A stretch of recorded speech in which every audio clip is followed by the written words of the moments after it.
We're in Belgium once again for today's round of the Formula One World Championship. It's a race the great Ayrton Senna won 6 times, and in 2019, Charles Leclerc became the first driver to take their maiden win here since Michael Schumacher in 1992. So here we are once again, ready to go racing through the Ardennes forest. 4.35 miles of long straights, fast corners, and massive elevation changes. It makes this not only one of the most exciting circuits on the calendar, but one that makes for some consistently high-quality racing as well. Simply put it, there really is no place quite like Spa. Anthony Davidson joins me once again in the commentary box, and it's fantastic to have you with us here today. But I'm curious, as a man with experience out on the track, how do you stop those pre-race nerves from becoming overwhelming when you're lining up on the grid? But from the moment qualifying's over, you start to feel the adrenaline in your body build up and the buzz in your stomach as you anticipate the run down into turn 1. It's all a bit like going into battle, and the unknown situation makes you nervous. Those pre-race nerves are a good thing. The day you don't have them means that you don't care anymore. And of course, you have to make sure that all the procedures are second nature to you so that they're not taking up too much of your capacity. It's time to see how our drivers are stacking up after yesterday's exciting qualifying session. George Russell will begin today's event from pole position, and Max Verstappen lines up alongside. Moving on to the rest of the grid, we have Sainz, Reed, Yuki Tsunoda, and Perez, Ricciardo, Vettel, Joe, and Lewis Hamilton, Gasly, Norris, Charles Leclerc, and Michael Schumacher, Stroll, Fernando Alonso, Nicholas Latifi, and Luca Giotto, Schwartzman, Mazepin, Ocon. They'll be starting further back after an earlier grid penalty, and Mick Schumacher. That's it then, it's time to go racing as we head to trackside for today's race.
That's a race win and your second race win in a row.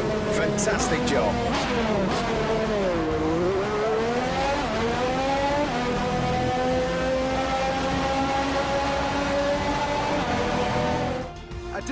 race then on one of the all-time classic circuits, but they persevered to take the win here today. Tell me, Ant, how do you think they were able to deliver such an incredible result today? Well, they certainly stood out as a driver with tons of confidence on the track. I think their ability to keep their cool, even during some of the more hectic parts of the race, meant they were able to capitalise on the mistakes of other drivers, giving them the opportunity to make their way to the top spot with ease.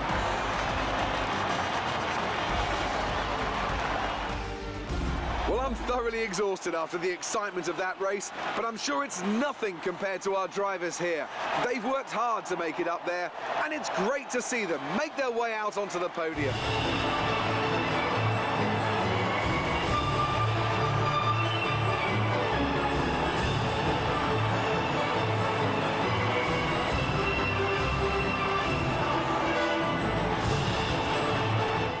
Increases their championship lead. Now, let's discuss, Ant. Who would you say is a contender for driver of the day? I have to give it to Reed. They fought so hard and had incredible pace at times, so I don't think anyone else did a better job today.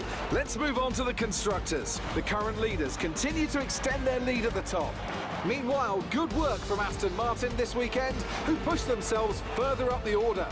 And with that, we wrap up another weekend of motorsport. But with more races lined up, be sure to join us when we come back with more Formula One.